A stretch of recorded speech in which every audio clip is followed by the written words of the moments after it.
Donc le message d'aujourd'hui porte le titre de Retour dans la course. Et c'est le 12e message d'une série sur l'autorité du croyant. Et c'est une sorte de conclusion, mais il y aura encore tellement de choses à dire. Donc tout d'abord, je voudrais vraiment vous placer dans ce contexte qu'on a entendu beaucoup de choses. Je vais faire un court résumé, mais il s'agit d'un certain nombre d'enseignements qui sont très importants pour nous. Mais je voudrais vous dire que vous ne pouvez pas lire la Bible sans y découvrir en même temps la grâce et la miséricorde de Dieu. Cependant, certains chrétiens y prétendent qu'à la moindre erreur, Dieu en a terminé avec vous. Vous risquez toujours d'être disqualifié. Ah, si je fais ça, alors que va-t-il se passer? Mais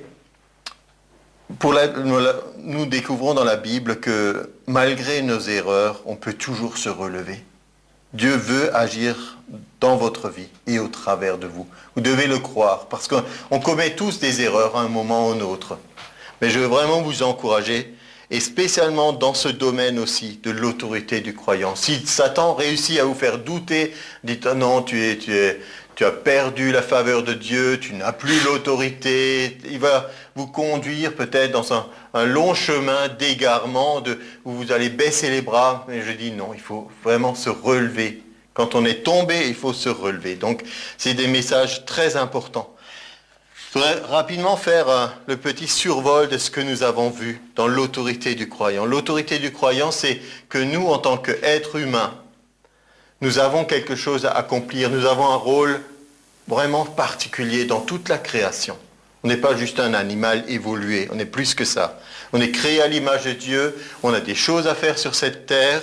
Et donc, premier message qu'on a mis dans ce début de série, c'était « Chrétiens, exercez votre autorité spirituelle. Comprenez que vous avez à ouvrir votre bouche, à prendre position, à ne pas simplement laisser faire les choses. » Deuxième message, c'était une explication claire de la souveraineté de Dieu. Il y a une grande confusion à ce sujet où on dit « oui, mais Dieu, il fait tout ce qu'il veut ». Mais des fois, c'est confus parce que on se dit « alors il est directement responsable de certaines choses » et les gens ne comprennent pas. Donc, je ne peux pas revenir sur tout ça. Je voudrais simplement le survoler rapidement.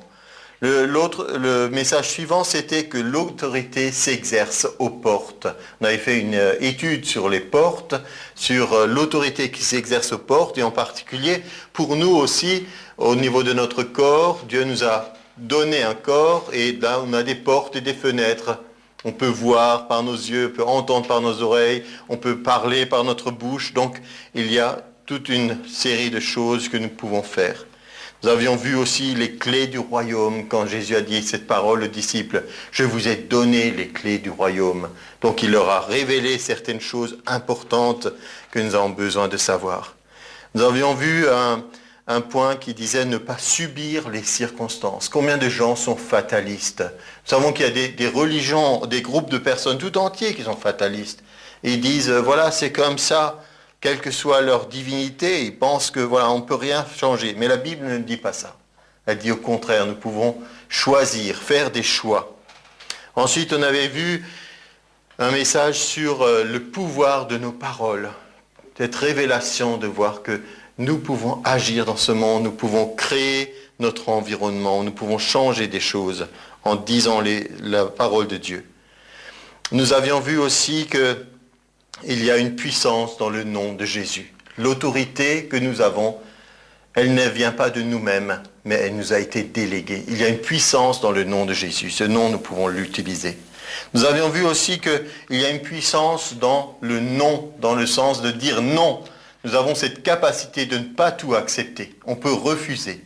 D'ailleurs, la Bible nous dit que simplement le fait de résister au diable, de résister à la tentation, le fait fuir. Donc, nous avons une capacité de résister.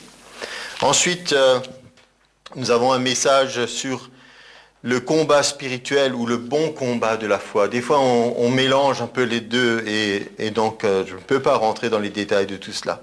Et nous avions vu la dernière fois comment nous pouvons régner avec Christ. Il nous a dit, nous régnons avec Christ dès maintenant. Il y a des choses pour le futur, des enseignements concernant la venue de Jésus, d'abord l'enlèvement de l'Église, ensuite l'avènement du Seigneur, le règne du millénium, mais dès à présent, il y a des choses où nous pouvons régner avec Christ et exercer notre autorité. Et donc, le dernier que nous prenons aujourd'hui, c'est ce message que je vais vous adresser sur la restauration, d'être de retour dans la course quand nous en avons besoin. Et il ne s'agit pas forcément de quelqu'un qui a commis une énorme erreur ou un grand péché ou je ne sais. Non, je ne veux pas le minimiser du tout. Il se peut que ce soit à différents niveaux. Mais des fois, il suffit d'une petite chose qui vous coince ou qui vous bloque. Juste une pensée. Nous disons des fois, une seule parole de Dieu peut changer ta vie pour toujours. Mais une seule pensée de l'ennemi peut te paralyser pendant des semaines ou des mois. Et tu es là et ça ne progresse pas parce qu'on a des choses qui ne sont pas claires dans notre tête. Alors nous avons la pensée de Dieu qui peut nous être communiquée. Nous pouvons renouveler notre intelligence par la parole de Dieu. Et la parole de Dieu, c'est la parole vivante de Dieu. D'accord ? C'est pas juste lire la Bible, c'est entendre de lui.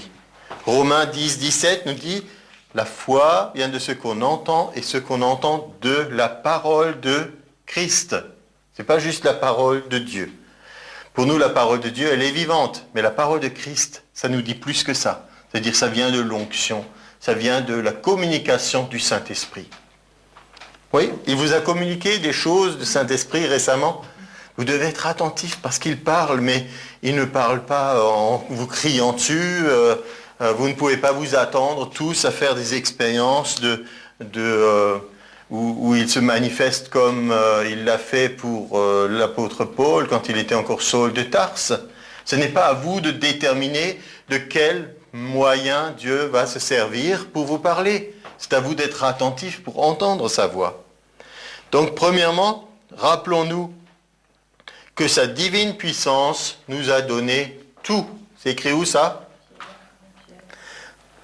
Presque. 2 Pierre. Mais c'est pas mal. Oui. Voilà.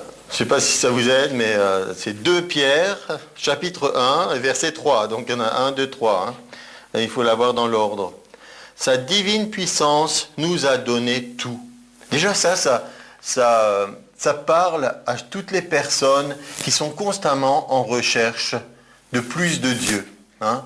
J'ai un problème dans ma vie, alors j'appelle Dieu. C'est bien de prier, c'est bien de demander du secours, mais vous ne pouvez pas vous attendre à recevoir quelque chose de lui s'il vous dit que vous l'avez déjà reçu.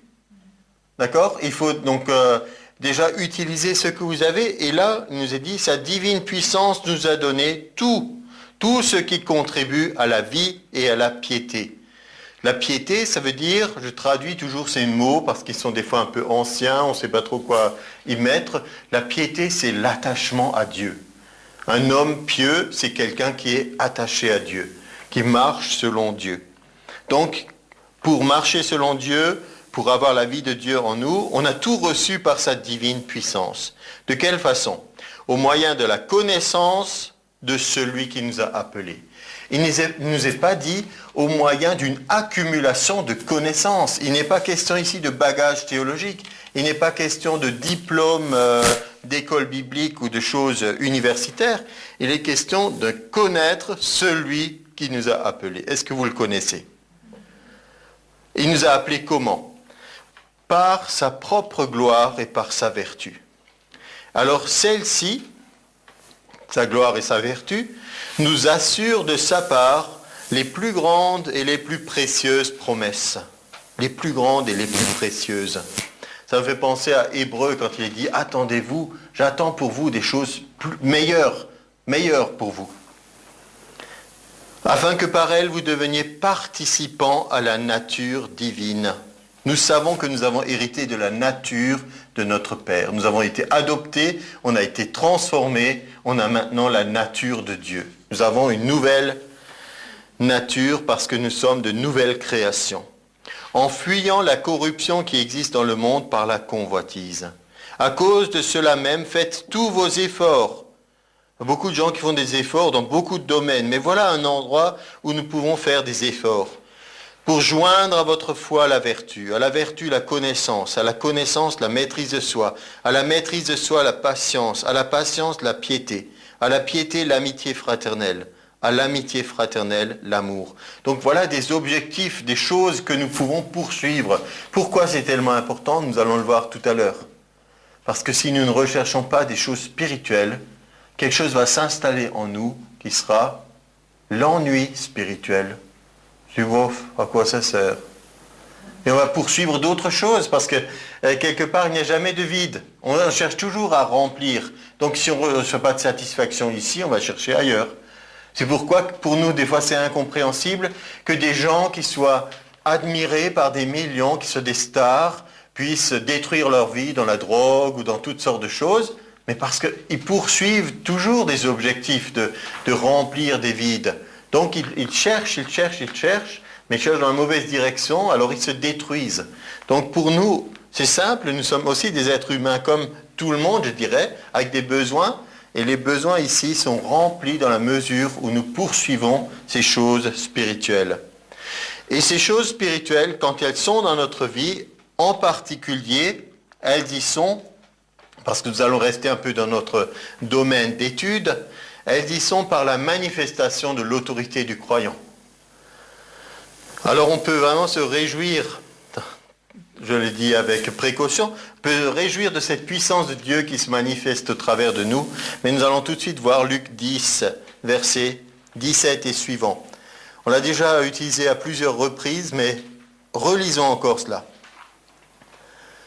Dans un premier temps, Jésus avait les 12 disciples, ensuite il a étendu le pouvoir de faire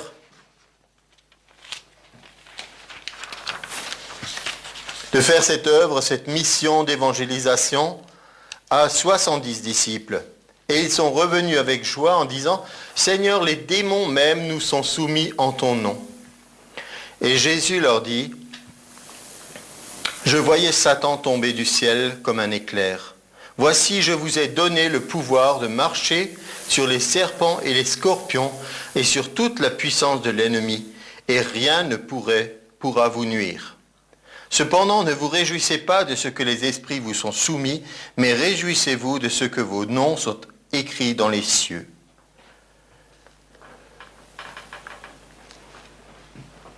Donc voilà une réalité. Nous avons reçu une autorité dans le nom de Jésus. Vous le réalisez ça?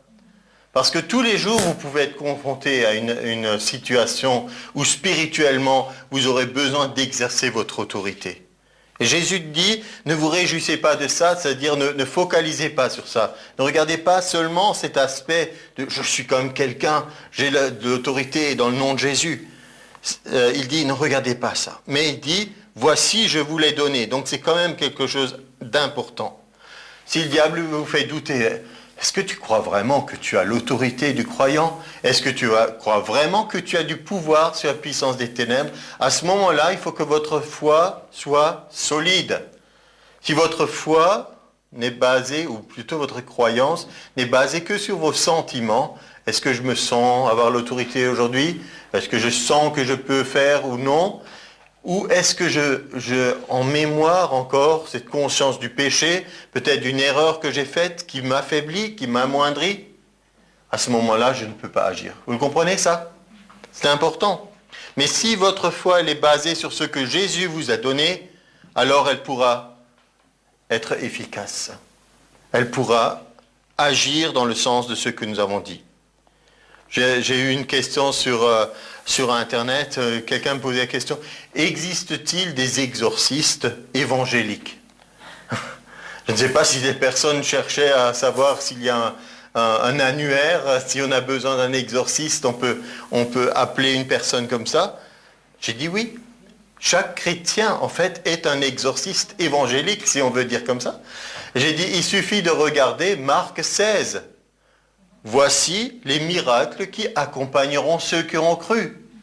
Première chose, en mon nom, ils chasseront des démons. Nous avons autant d'exorcistes que de chrétiens, théoriquement. Mais dans la pratique, encore faut-il que ces gens aient cette foi en Dieu de oui, je peux y aller. On ne nous demande pas d'aller n'importe où, faire n'importe quoi. C'est pour ça qu'on a d'autres enseignements qui sont donnés pour expliquer aux gens une différence entre la foi, entre la présomption et entre la folie. D'accord? Mais il y a une réalité. De la même façon que cette guerre spirituelle qui existe, que certains veuillent croire au diable ou non, que certains veuillent croire en Dieu ou non, pour nous c'est une réalité que nous voyons dans le monde actuel de manière permanente. Et il y avait ce fameux épisode de ces exorcistes juifs ambulants dans Actes des Apôtres, que nous pouvons reprendre.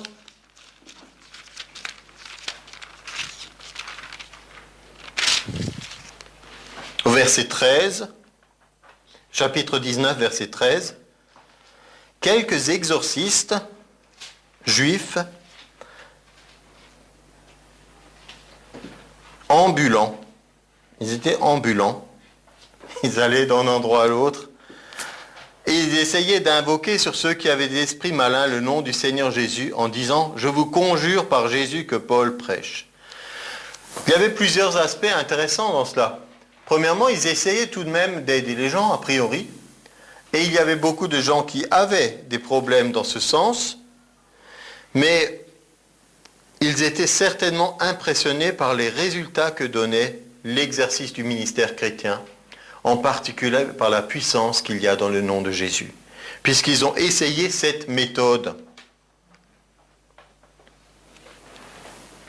Ceux qui faisaient cela étaient 7 fils de Sheva, juifs, l'un des principaux sacrificateurs. L'esprit malin leur répondit, « Je connais Jésus et je sais qui est Paul, mais vous, qui êtes-vous » Et tout à l'heure, j'ai dit que c'est important qu'on ne marche pas par nos sentiments. Mais on ne peut pas non plus agir par la présomption de dire « Voilà, je suis chrétien, j'ai l'autorité dans le nom de Jésus, donc j'y vais. » Ici, il nous est quand même dit que l'esprit malin, il connaît Jésus, il sait qui est Paul, mais vous, qui êtes-vous? Notre identité en Christ, elle est en relation avec celui qui nous a donné l'autorité. Si nous n'avons pas cette relation, nous n'avons pas l'autorité et pas le pouvoir. Donc il est important de pouvoir se déterminer. Et donc n'importe qui ne peut pas, comme ça, agir n'importe comment. Ce n'est pas possible. L'homme dans lequel était l'esprit malin s'élança sur eux, se rendit maître de 2 d'entre eux, et les maltraita de telle sorte qu'ils s'enfuirent de cette maison, nus et blessés. Cela fut connu de tous les Juifs, de tous les Grecs qui demeuraient à Éphèse, et la crainte s'empara d'eux tous, et le nom du Seigneur Jésus était glorifié. Le Seigneur Jésus, son nom est glorifié quand il est utilisé à juste dessein. Nous voyons que cette puissance se manifestait dans les apôtres, dans Acte 3, au verset 6 et 7, quand Pierre a dit à celui qui était paralysé, « Ce que j'ai, je te le donne, au nom de Jésus-Christ de Nazareth, lève-toi et marche. » Et le prenant par la main droite, il le fit lever. Au même instant, ses pieds et ses chevilles devinrent fermes. D'un saut, il fut debout et se mit à marcher. Il entra avec eux dans le temple, marchant, sautant et louant Dieu. Et un peu plus loin, quand on lui pose la question, comment ça s'est fait? Alors Pierre dit au verset 12, « Ce n'est pas par notre propre puissance ou piété que nous avons fait marcher cet homme. » Ce que je veux dire par là, c'est que des fois, on associe la puissance de Dieu à une certaine piété, à une certaine consécration, mais notre foi doit être orientée sur la parole de Dieu et sur ce que lui nous a donné et fait. Vous comprenez ce que je veux dire? L'autorité du croyant n'est pas une récompense parce que vous avez été un brave chrétien, maintenant vous avez le droit d'accéder à l'autorité du croyant. L'autorité du croyant est quelque chose dont on se saisit, qu'on prend tous les jours et on apprend à marcher avec. Et si on trébuche, alors justement c'est là que je voudrais vous encourager à dire on peut être restauré. Sa divine puissance nous a donné tout. Dans l'Ancien Testament, il y avait des gens qui étaient ouins, qui avaient de l'autorité. Je pense maintenant au premier roi d'Israël, Saül. Il a été choisi par Dieu. Bon, c'était sous la pression du peuple qui voulait un roi. Mais il a été choisi, il a été loin de l'Éternel. Loin, dans le sens, il a l'onction, hein, parce que il n'est pas loin dans le sens éloignement. Il était loin de l'Éternel, et d'ailleurs, David avait une attitude remarquable par rapport à lui. Il l'a toujours considéré comme étant celui qui avait l'onction. Il n'a jamais voulu attenter à sa vie, même lorsque Saül a été déchu. On ne va pas prendre le temps d'étudier toute la vie de Saül en détail, mais simplement, bien qu'ayant l'onction, il y avait toujours des imperfections dans sa vie. Il y avait toujours des choses qui n'allaient pas, des choses où il n'a pas obéi totalement, où il a juste fait à peu près. Et à un moment donné, on peut dire, en accumulant désobéissance et encore, il a été déchu. Il a été déchu de sa position et Dieu a dit, maintenant j'en choisis un autre. Un autre qui est un homme selon le cœur de Dieu. Et ce qui est tragique pour Saül, c'est qu'il a été déchu au point qu'il a été tourmenté par un mauvais esprit. Lui qui avait l'autorité, qui avait l'onction, se retrouve maintenant dominé par un mauvais esprit. Vous voyez, c'est vraiment, on peut dire, le monde à l'envers. Il devait être quelque part un représentant de Dieu sur terre. Il était le chef du peuple d'Israël, le peuple élu. Et il avait l'autorité et l'onction, tout comme un prophète l'aurait eu, ou un sacrificateur. Et là, finalement, il se retrouve déchu, et David est les spectateurs de ces choses. Et non seulement spectateur, mais comme il est l'homme qui monte devant Dieu, lorsque lui, il faisait la louange, il nous est dit, l'esprit mauvais se retirait de Saül, et il avait du soulagement. Donc on voit clairement déjà l'autorité qui se manifeste au travers de ce jeune homme qui était David. Et donc, moi je ne dis pas que maintenant c'est un type de chrétien qui a commis un péché et qui perd le Saint-Esprit et qui est possédé par un démon. Ce n'est pas ça. C'est simplement l'histoire des faits tels qu'ils ont été. Et Saül n'est pas un type de chrétien. Il n'est pas né de nouveau. Mais on peut se poser la question, un chrétien peut-il avoir un démon? Et j'aime bien rajouter cette phrase qu'un prédicateur a dit, un démon peut-il avoir un chrétien? Parce que c'est ça la réalité. Un démon peut-il avoir un chrétien? Ben oui, les chrétiens se font souvent avoir par les démons, et la façon dont ils se font avoir, c'est Éphésiens 4, 27, ne donnez pas accès au diable. Vous vous faites avoir chaque fois que vous ouvrez portes et fenêtres. Si vous fermez seulement d'un côté, il va entrer par l'autre côté. Donc vérifiez vos accès. On a parlé tout à l'heure, j'ai fait le petit résumé, je ne vais pas refaire tout le message, mais des portes où s'exerce l'autorité. Les portes que sont nos yeux, nos oreilles, notre bouche, ne donnez pas accès. Parce que ce qui est dans notre cœur, c'est quelque chose qui est venu par l'extérieur, forcément. À un moment d'autre, ça nous a été communiqué. Donc, sa divine puissance nous avait donné tout, on a reçu l'autorité, mais il y a des situations dans lesquelles on peut de nouveau être déchu de l'autorité, on peut être affaibli dans cette autorité. Alors, mon deuxième point, c'est que dans certaines circonstances, quand on a fait un mauvais choix, pris une mauvaise décision, on peut rebondir, et c'est pas peu de le dire. Et pour ça, je vais prendre comme illustration le fils prodigue. Le fils prodigue, dans Luc 15,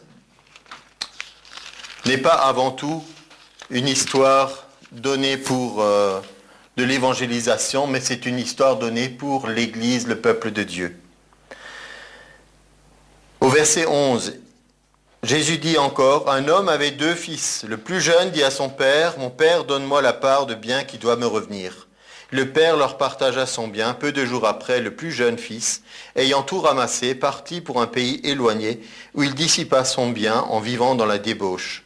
Lorsqu'il eut tout dépensé, une grande famine survint dans ce pays. Il commença à se trouver dans le besoin. Il alla se mettre au service d'un des habitants du pays, qu'il envoya dans ses champs garder les pourceaux. Il aurait bien voulu se rassasier des carouges que mangeaient les pourceaux, mais personne ne lui en donnait. Donc ça, c'est l'image d'une déchéance, d'être un fils héritier. Visiblement, il y avait beaucoup de biens, et il y avait une belle position d'être un des héritiers, de partir pour dilapider la fortune qu'il avait, et de voir que dans ce pays, il commença à se trouver dans le besoin. Quand on s'éloigne de Dieu, on s'éloigne de l'abondance, on s'éloigne de la vie. Il n'y a pas vraiment des choses meilleures en dehors du royaume de Dieu. Il peut y avoir une illusion passagère, mais ça n'est pas une bonne chose. Mais il a eu une bonne attitude. Il nous est dit qu'il a fait un mauvais choix, il a pris une mauvaise décision, mais à un moment donné, il a eu une bonne attitude. Il est rentré en lui-même, verset 17. Rentré lui-même, même le bon sens des fois peut nous enseigner. On n'a pas besoin forcément d'avoir toujours une révélation extraordinaire. Juste le bon sens. Combien d'ouvriers chez mon père ont du pain en abondance et moi ici je meurs de faim. Rappelez-vous, il s'est mis au service d'un habitant du pays, littéralement serviteur, esclave. Lui qui était avant héritier, maintenant il devient esclave. Et il se dit, même les ouvriers, ils ont une meilleure condition chez mon père que moi. Je me lèverai, j'irai vers mon père, je lui dirai, mon père, j'ai péché contre le ciel et contre toi. Remarquez bien qu'il a cette notion, j'ai péché contre le ciel. Et ça, c'est important à noter, on le verra après aussi. Parce que souvent, on a un peu cette notion, c'est pas grave, c'est qu'une petite chose, etc. Mais on verra pourquoi. Mais notez juste, j'ai péché contre le ciel et contre toi. Je ne suis plus digne d'être appelé ton fils, traite-moi comme l'un de tes ouvriers. Il se leva, alla vers son père. Comme il était encore loin, son père le vit, fut ému de compassion, il courut se jeter à son cou et l'embrassa. Rappelez-vous qu'il revenait d'avoir été chez les cochons. Et son père n'a pas dit d'abord, écoute, d'abord va te nettoyer. Il n'a même pas su, son père, quelles étaient les choses qui se sont passées à l'intérieur de son cœur.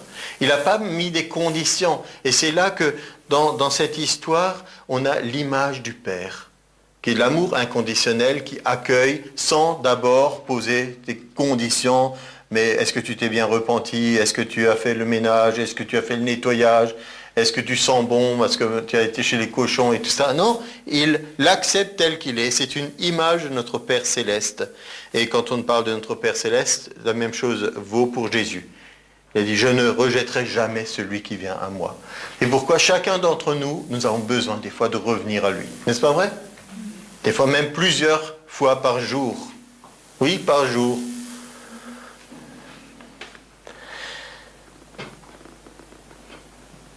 Alors le Père fait beaucoup plus. Le Fils, il lui dit, mon Père, j'ai péché contre le ciel et contre toi. Je ne suis plus digne d'être appelé ton Fils. Mais le Père dit à ses serviteurs, il lui répond même pas. Il n'y a pas un dialogue. Il lui répond d'une façon qui frappe l'esprit, qui frappe les regards, qui impressionne tout le monde. Il n'y avait plus de doute après ce qui a été fait. Apportez vite la plus belle robe. Revêtez-le. Mettez-lui un anneau au doigt et des souliers aux pieds. Amenez le veau gras et tuez-le. Mangeons et réjouissons-nous car mon fils que voici était mort et il est revenu à la vie. Il était perdu et il est retrouvé. Ils commencèrent à se réjouir. Donc commencer à se réjouir, après ils se sont réjouis encore plus. Mais ce revêtement est important. Ce revêtement marque maintenant une position. Et ça, c'est la position de chacun d'entre nous. Quand à un moment on a pris une mauvaise décision, la mauvaise décision nous éloigne de Dieu. Qu'on le veuille ou non, c'est comme ça. Ça nous éloigne de Dieu. Mais regardez l'image du Père, chaque fois prêt à accueillir et nous restaurer dans la position. Il lui met l'anneau. L'anneau représente le pouvoir. On pense à... Nous, on l'utilise moins maintenant, mais dans les siècles passés, l'anneau par lequel ils imprimaient leur cachet, leur sceau, l'anneau qu'on reconnaissait parce que c'était l'anneau familial qui marquait la royauté ou la position. Et ici, il y a un anneau qui représente sa position en tant que fils. Vous voyez, il y a des péchés évidents et des péchés cachés. Il y a une invention humaine qui n'a absolument rien de biblique, qui parle des 7 péchés capitaux. D'accord? C'est des traditions humaines. Mais la Bible, elle parle autrement. La Bible parle du fait que même de pouvoir faire le bien et de ne pas le faire, c'est aussi un péché. C'est aussi une façon de rater quelque chose de ce que Dieu voulait pour nous. Ne rien faire est aussi des fois un péché. Le péché nous éloigne de Dieu.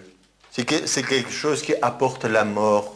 Et la mort n'est pas toujours tombée raide, mort, terminée.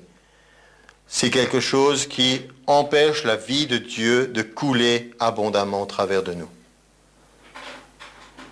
Mais remarquez bien, quand j'ai parlé de péché évident, quand il est revenu dans son état, ayant perdu toute sa fortune et sentant mauvais et tout ça, tout le monde le voyait, il n'y avait pas besoin de décrire qu'est-ce que tu es devenu. Alors, comment s'est passé ton séjour à l'étranger? Tout le monde voyait dans quel état il était. Par contre, il y avait un autre fils dans la maison aussi, le fils aîné. Et des fois, dans l'attitude extérieure, il y a des gens qui semblent de bons chrétiens. Mais ce fils, il n'était pas meilleur que l'autre. Il n'avait pas une bonne relation avec son père. Lorsqu'il a entendu tout ce qui s'est passé, il a appelé un serviteur, il dit « Qu'est-ce qui se passe là ?» Alors on lui explique « Ton frère est de retour, ton père fait une fête parce qu'il a retrouvé en bonne santé. » Verset 28, il se mit en colère et ne voulut pas entrer. Donc vous voyez son attitude. Son père sortit, le pria d'entrer. Son père va aussi vers lui. Il a la même position par rapport à ses deux fils. Il a une position, il va vers lui. Mais il répondit à son père, il refuse cette invitation. Voici, il y a tant d'années que je te sers sans avoir jamais transgressé tes ordres, et jamais tu ne m'as donné un chevreau pour que je me réjouisse avec mes amis. Et quand ton fils est arrivé, celui qui a mangé ton bien avec des prostituées, c'est pour lui que tu as tué le veau gras. Mon enfant, lui dit le père. Le père ne se fâche pas, il essaye encore de conserver une bonne relation avec lui. Tu es toujours avec moi et tout ce que j'ai est à toi. Mais il fallait bien s'égayer et se réjouir parce que ton frère que voici était mort et qu'il est revenu à la vie, parce qu'il était perdu, qu'il est retrouvé. On espère qu'il a pu finalement le convaincre qu'il réalise ce qui s'est passé. Mais sinon, on peut réfléchir à ce genre de mentalité du fils aîné.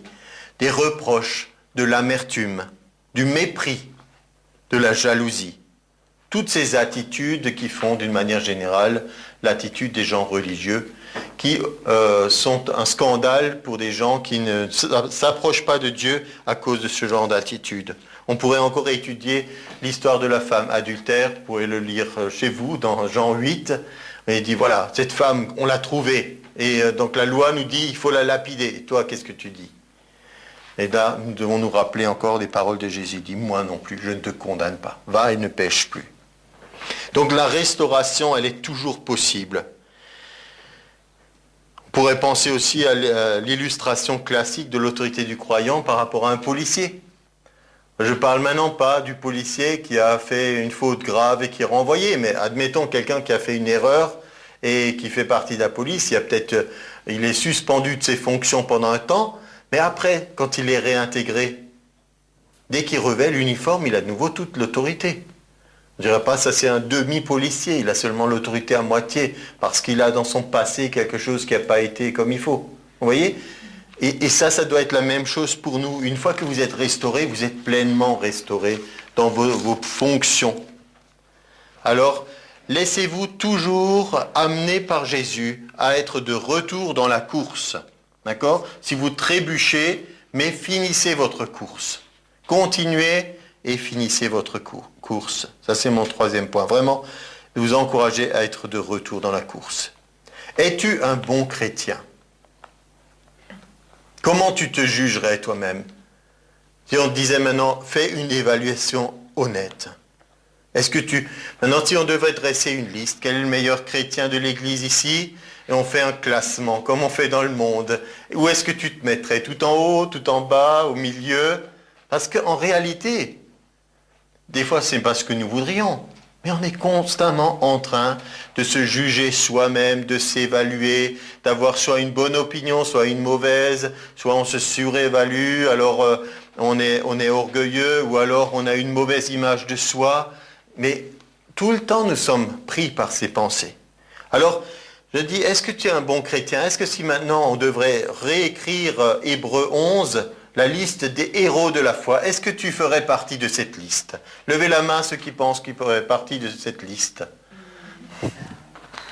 Normalement, je m'attendais à ce que vous ne leviez pas la main, mais normalement, nous devrions tous lever la main.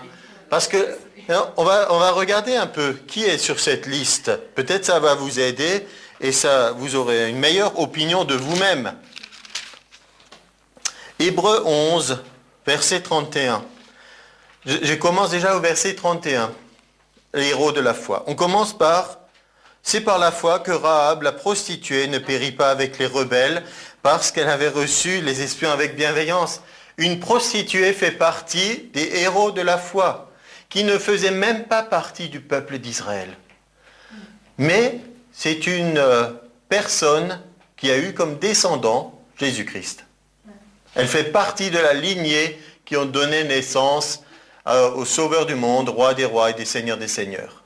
Ensuite, on continue la liste.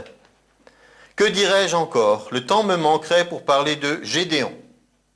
Gédéon, si vous regardiez dans la Bible, on va regarder tous ces personnages, il avait une mauvaise image de lui-même. Il disait, je suis le plus petit, mais non, Dieu, tu ne peux pas sauver qui que ce soit par moi, c'est pas possible. Il a agi de nuit parce qu'il avait peur.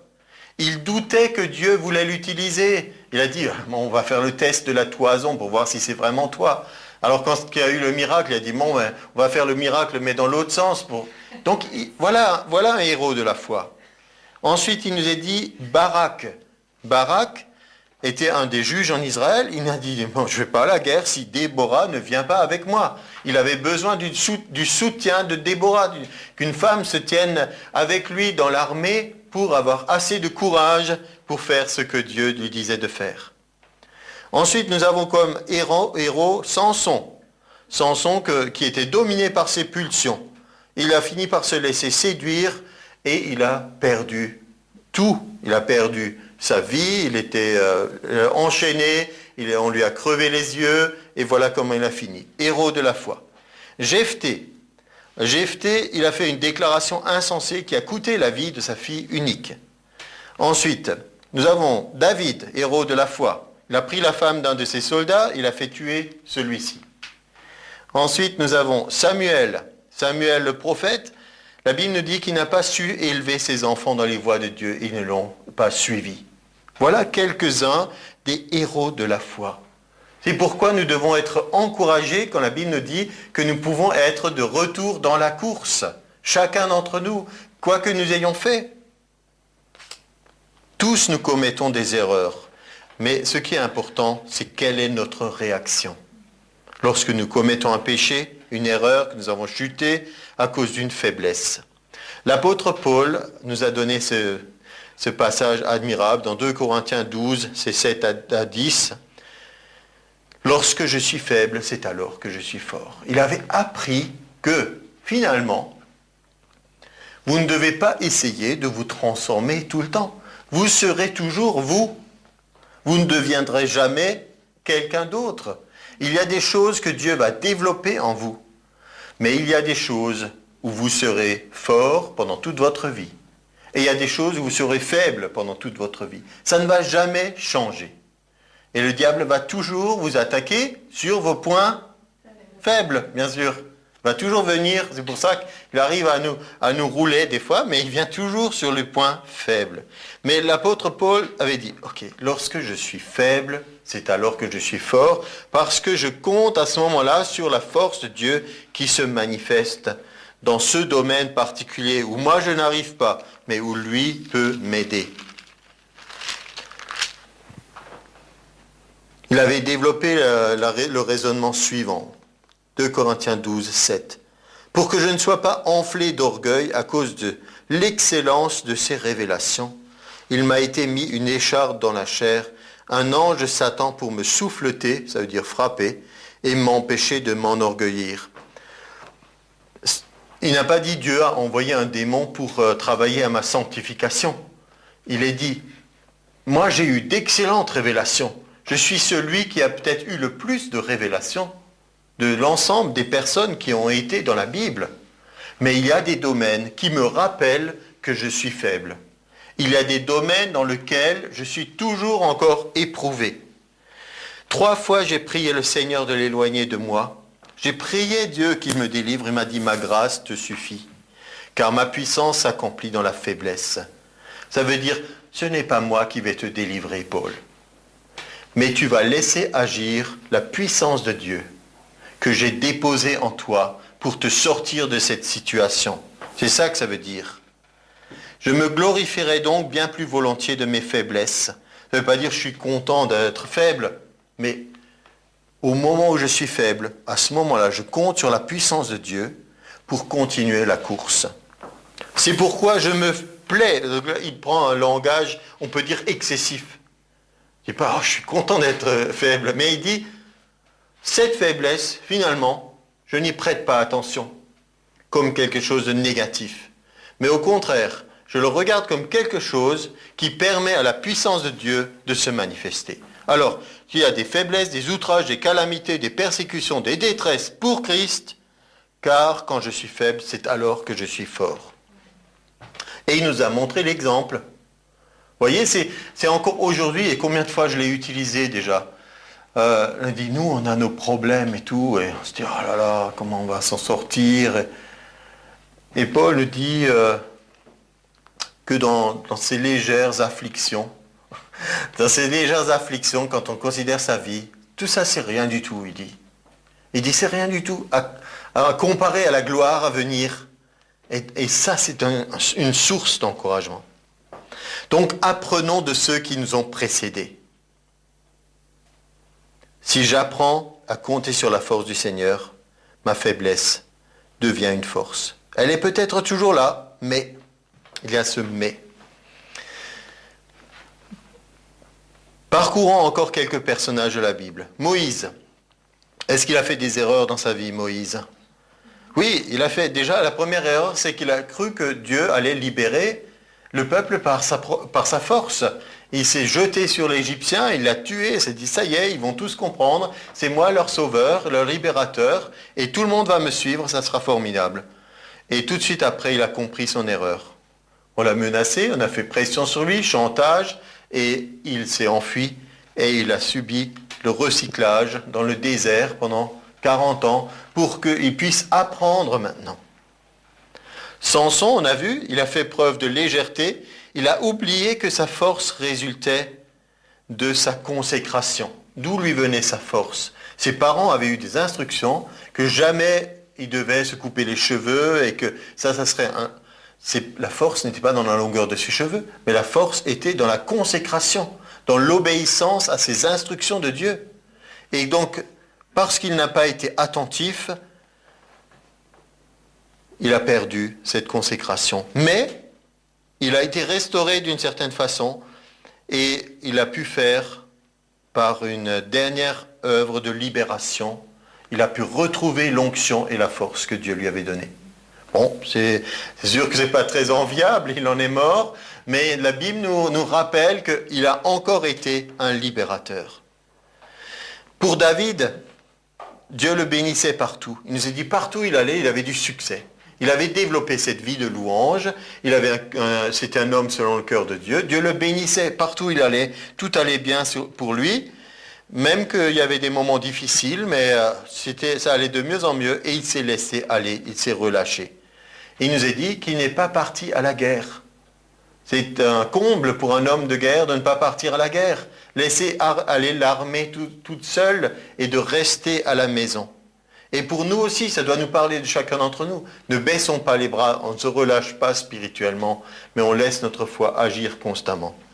Parce qu'il n'est pas parti à la guerre, parce qu'il s'est relâché, il s'est ennuyé. Et donc, la faiblesse que David avait a été la source de sa chute. On voyait déjà que il était clair dans la parole de Dieu qu'un roi ne devait pas avoir plusieurs femmes. Mais ce que Salomon a fait à l'extrême, lui, il l'avait déjà fait. Il avait eu une multitude de femmes, parce que chaque fois, c'était une question d'alliance avec certaines personnes. Et donc, cette faiblesse s'est manifestée aussi.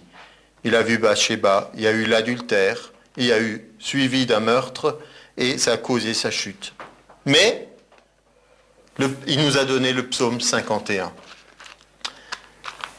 Et dans le psaume 51, nous avons quelque chose d'important à réaliser. Il ne s'agit pas de prendre nos faiblesses ou nos erreurs à la légère. Mais nous l'avons vu tout à l'heure déjà dans l'histoire du fils prodigue. David avait aussi cette attitude.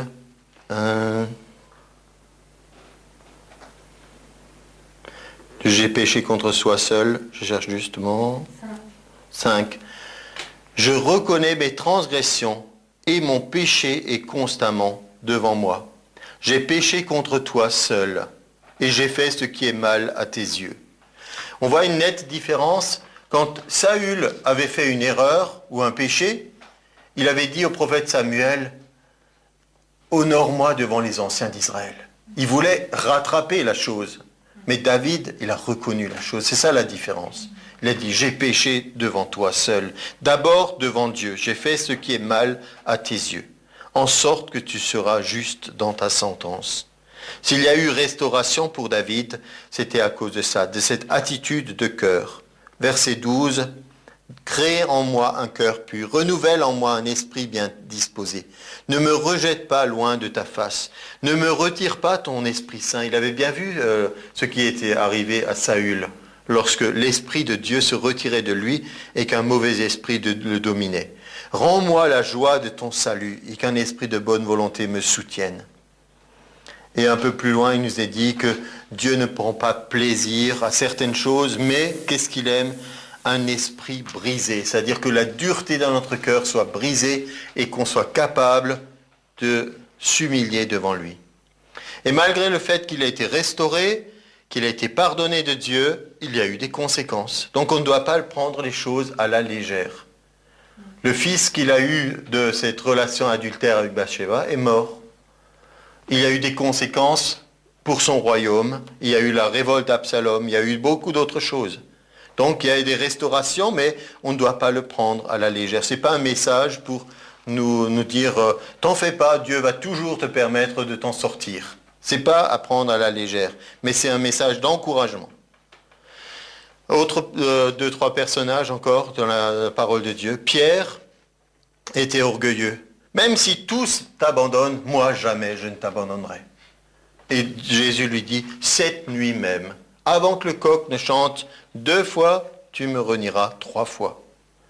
Mais à nouveau, chez lui, il y a eu repentance. Il nous est dit qu'il a pleuré amèrement. Il n'a pas dit, c'est pas grave, tout le monde l'a fait, tout le monde a abandonné Jésus. Parce que des fois, il y a des personnes qui veulent se complaire comme ça dans la moyenne. Je suis pas pire qu'un autre. Ce n'est pas ce genre d'attitude qui nous permet de nous en sortir. Et nous avons vu que malgré ce qu'il a fait, il y a eu une merveilleuse œuvre de restauration. Jean 21, Jésus vient lui parler à cœur avec le Seigneur. Il lui dit, est-ce que tu m'aimes ? Alors, je te confie cette mission, de continuer le travail. Paie mes brebis, occupe-toi de mon troupeau, occupe-toi des autres. Et ce qui ne veut pas dire que parce qu'il y a restauration, il est maintenant dans la perfection non plus. Je trouve qu'on est des fois trop extrême. On passe d'un extrême à l'autre. Soit on est complètement déprimé, ou alors on est euphorique, on croit que maintenant on est les meilleurs champions du monde et rien ne va nous arriver. Pierre était quand même capable, comme tout être humain, d'avoir encore des faiblesses. Dans Galates 2, il a droit à un reproche de l'apôtre Paul, en disant « tu es hypocrite ». Et il lui a dit devant tout le monde. Il a dit « écoute, j'ai quelque chose à te dire, Pierre, en secret là. Je trouve que ton attitude n'était pas très bonne ». Non, il ne l'a pas dit comme ça. Il a dit quoi ? Regarde ton comportement. Tu es hypocrite. D'abord, tu mangeais avec tout le monde. Maintenant que les Juifs sont arrivés, tu ne manges plus avec tout le monde. Ton attitude n'est pas juste.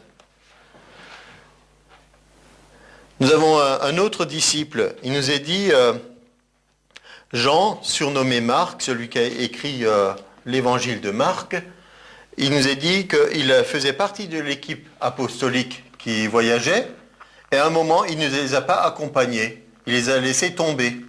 Alors ça, vous ne trouvez pas que ce n'est pas une bonne attitude de laisser tomber une équipe apostolique, surtout que c'était difficile, on avait besoin de tout le soutien possible. Et donc, il a été aussi le sujet de dispute qui a amené Paul et Barnabas à se séparer. Donc tout ça n'est pas très positif. Mais dans l'épître à Timothée, Paul écrit à Timothée, « Emmène avec toi Jean, surnommé Marc, parce qu'il m'est utile pour le ministère. » Donc entre-temps, il y a aussi une restauration. Sinon, nous, on pourrait rester, ah oui, Jean, surnommé Marc, c'est celui qui a abandonné Paul, c'est tout ce qu'on retient de lui. Non, Dieu ne veut pas qu'on retienne seulement ça de chacun de nous. C'est pourquoi ces gens font partie de la liste des héros. Parce que nous avons toute leur histoire. Mais dans la parole de Dieu, on se rappellera des choses qu'ils ont faites pour la gloire de Dieu. Et dans l'éternité, on ne rappellera pas à David sans cesse son péché et à Pierre le fait qu'il ait renié le Seigneur et des choses comme ça. Ces choses seront oubliées. Vous le croyez ça? Et l'apôtre Paul aussi, parce que ce n'était pas une petite chose qu'il avait fait, comme il avait vraiment persécuté l'Église et pas qu'un peu, c'était quelque chose, ce passé le hantait, il le poursuivait. Et il était obligé de faire des efforts conscients pour lutter contre cela. Le secret de Paul, c'était dans Philippiens 3. Je fais une chose, oubliant ce qui est en arrière, je me tourne vers le but. Je cours dans la course. Donc je voudrais terminer avec ça pour vous dire qu'il y a cette restauration et il y aura toujours pour vous, tous les jours, des choses à oublier. Et même pas seulement des mauvaises choses à oublier, même des bonnes des fois. Parce qu'on peut aussi, comme on dit, se reposer sur ses lauriers. On se rappelle des bonnes choses et on reste dans un certain stade. Mais ce n'est pas ce que Dieu voudrait pour nous. Donc là, j'ai une version en anglais, c'est I focus. Ça veut dire que je mets vraiment mon objectif sur cette chose. Est-ce que vous êtes déterminé à oublier votre passé? Vous avez besoin d'y travailler toujours. Oubliez le passé. Pensez à des choses présentes, pensez à des choses futures, des projets que vous avez. Il y a beaucoup de gens qui ne comprennent pas vraiment ce que ça veut dire et disent, mais comment est-ce que je peux oublier ce qui m'est arrivé? Mais donc, une chose importante, c'est de ne pas tout le temps entretenir des choses du passé.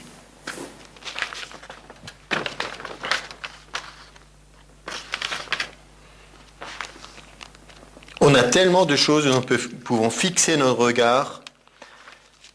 Mon verset de conclusion, c'est dans Hébreux 12.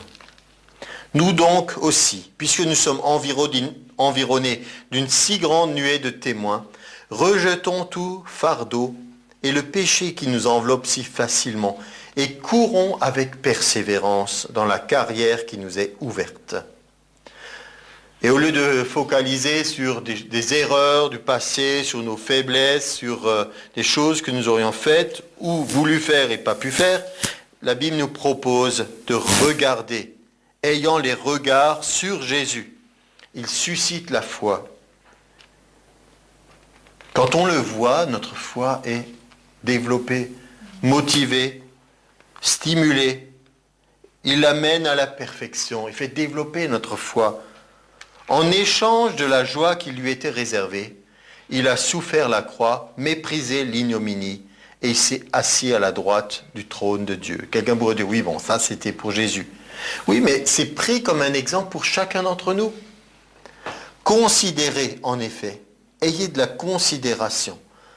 Considérez en effet celui qui a supporté contre sa personne une telle opposition de la part des pécheurs, afin que vous ne vous lassiez point l'âme découragée. Donc plus on y pense, plus on pense à lui et ce qu'il a fait, on ne peut pas être soi-même découragé. Des fois, je ne veux pas minimiser les choses par lesquelles vous passez, mais en comparaison de ce que Jésus a fait, c'est toujours un encouragement pour nous de savoir qu'il a été jusqu'au bout. Il ne s'est pas laissé décourager. Il aurait aussi pu avoir l'âme découragée. Il aurait pu se lasser, mais il ne l'a pas fait. Il a été jusqu'au bout. Donc, considérez cela. Et donc, courez dans la course. Il y aurait encore beaucoup d'autres choses à dire, mais on va s'arrêter là-dessus. Mais je vous encourage vivant à continuer toujours votre étude sur votre position, l'autorité du croyant. Ce n'est pas un sujet qu'on aborde de temps en temps. C'est quelque chose avec lequel vous vivez tous les jours. Amen.